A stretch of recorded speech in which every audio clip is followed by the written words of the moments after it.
90,000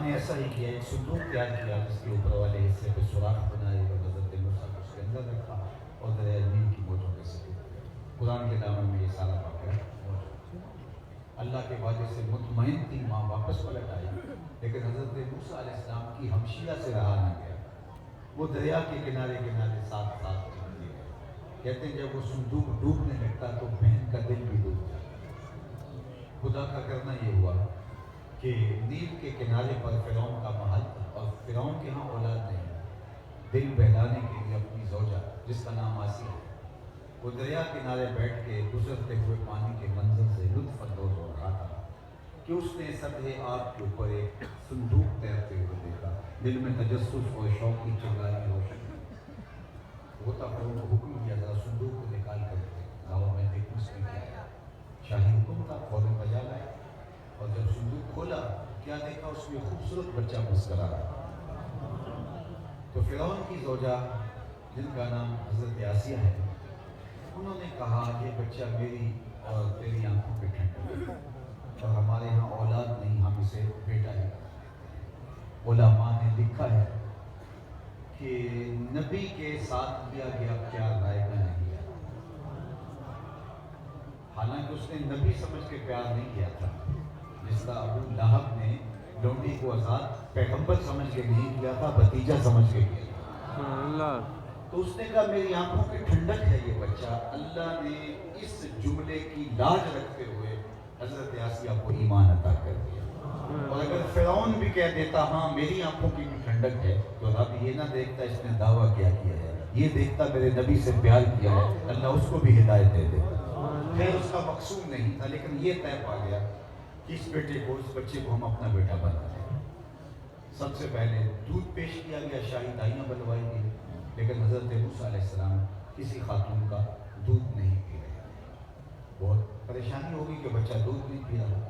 کنارے چلتے چلتے حضرت موسیٰ علیہ السلام کی ہمشیرہ کے موقع پہ آپ پہنچے اور جب اس مشکل میں پھنسے ہوئے ان کو دیکھا تو کہا ایک خاتون میری نظر میں بھی ہے جس کا دودھ بچے رغبت سے پی لیتے ہیں، اگر تم کہو تو بلا لاؤ۔ تو انہوں نے کہا دیر کا ہے کہ جاؤ۔ وہ گئی اور اپنے ہی ماں کو بلایا، انہوں نے دودھ پیش کیا، حضرت موسیٰ نے پی لیا۔ فرعون بولا اے خاتون تمہاری رہائش بھی قریب کر دیتے ہیں اور تمہیں جو ہے وہ میرے بچے کو دودھ پلانا ہوگا۔ اللہ اکبر۔ یوں اللہ نے حضرت موسیٰ کو ان کی ماں کے ساتھ ملوایا۔ اللہ فرماتا ہم نے ان پر حرام کر دیا تھا کہ وہ اپنی ماں کے علاوہ کسی اور خاتون کا دودھ نہیں پیئیں گے۔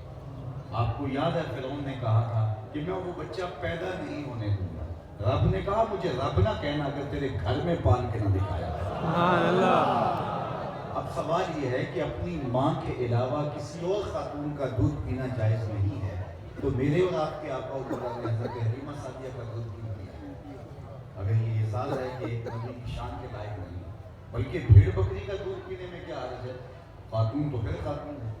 تو مسئلہ یہ نہیں تھا، مسئلہ یہ تھا اس بہانے سے حضرت موسیٰ کو ان کی ماں تک پہنچا۔ اور دوسری بات یہ تھی کہ کل فرعون کے دربار میں کھڑے ہو کے حضرت موسیٰ نے جب اللہ کی توحید کا اعلان کرنا تھا تو فرعون نے زیر لب مسکرا کے تانا دینا تھا کہ میرے گھر پلتا رہا، آج مجھے سبق پڑھانے آ گیا ہے۔ تو اللہ نے اس کا انتظام پہلے کر دیا، جب فرعون یہ تانا دے حضرت موسیٰ جواب دے سکیں کہ میاں پلا تیرے گھر میں ہوں، دودھ اپنی ماں کا ہی پیتا تھا۔ تو جب اپنے گھر سے کھا کے آپ تبلیغ کرتے ہیں تو اس کا پھر اثر کچھ اور ہوتا ہے۔ لا اسألکم علیہ اجرا، میں تم سے کوئی اجر طلب نہیں اور کوئی صلہ نہیں مانگتا۔ اچھا اجر رسالت حضور نے طلب نہیں کیا، پھر فرمایا الا المودۃ فی القربى، میں اجرت نہیں طلب کرتا، صلہ نہیں مانگتا، ستائش کی شکل میں، مال کی شکل میں، کسی اور صورت میں، الا المودۃ فی القربى۔ قربا کے بارے میں کئی قوال حضرات مفسرین بیان فرمائے، لیکن ایک قول سے مراد حضور کے قرابت کا، حضور کی اطرت ہے، حضور کی اولاد ہے، حضور کے اہل بیت ہے، اہل بیت نبوت سے مراد ہے۔ اے لوگو میں تم سے تبلیغ دین کا کوئی صلہ نہیں مانگتا، لیکن میرے اہل بیت نبوت سے تمہیں پیار کرنا ہوگا۔ اس پر ایک سوال کھڑا ہوتا ہے، جب حضور نے کوئی صلہ طلب نہیں کیا تو اہل بیت کی محبت بھی طلب نہ کرتے؟ کیونکہ اہل بیت کی جب محبت آ گئی تو پھر تو کوئی چیز باقی نہ رہی. تو اہل بیت کی محبت بھی نہ مانگی جاتی. لا اسألکم علیہ اجرا الا المودۃ. تو یہاں جو قربا سے محبت مانگی ہے یہ بھی نہ مانگی جاتی، تاکہ یہ جو ایک مکان ہے، ایک سوال کھڑا ہوتا ہے، یہ بھی کھڑا نہ ہوتا. تو اس کا جواب بہت سادہ ہے، اور وہ یہ کہ قربا سے جو محبت طلب کی گئی ہے یہ قرابت داروں کی ضرورت نہیں تھی، یہ امت کی ضرورت تھی.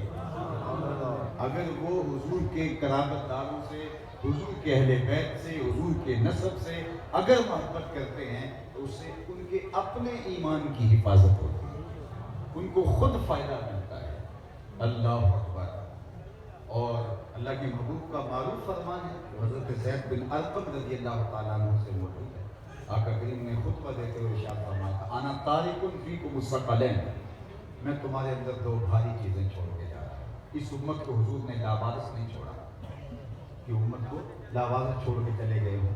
حضور نے مضبوط حصار دیے ہیں اور ان کی ہدایت کے جو ہے وہ مضبوط جو ہے وہ ان کو کوہ گراں عطا کیے ہیں، پہاڑ دیے ہیں، ثقلین بھاری چیزیں عطا کی ہیں.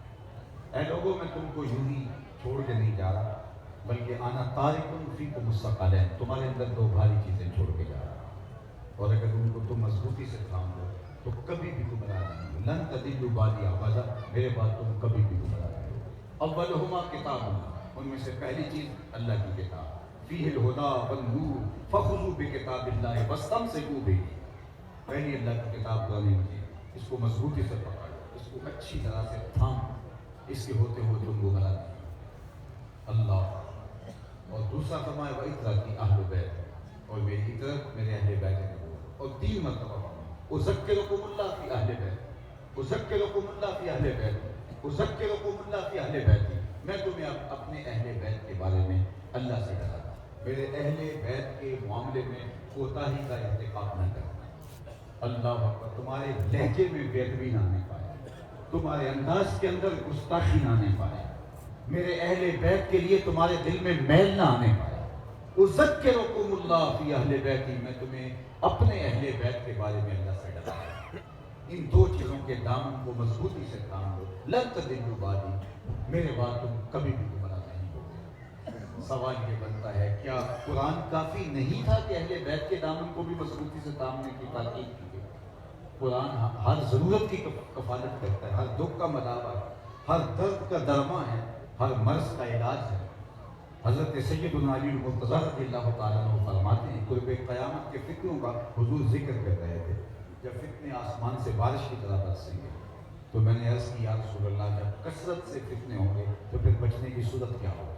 تو برجستہ ارشاد فرمایا اللہ کی کتاب قرآن مجید. جب فتنے ظلمتوں کی طرح، رات کے اندھیروں کی طرح برسنے لگے تو پھر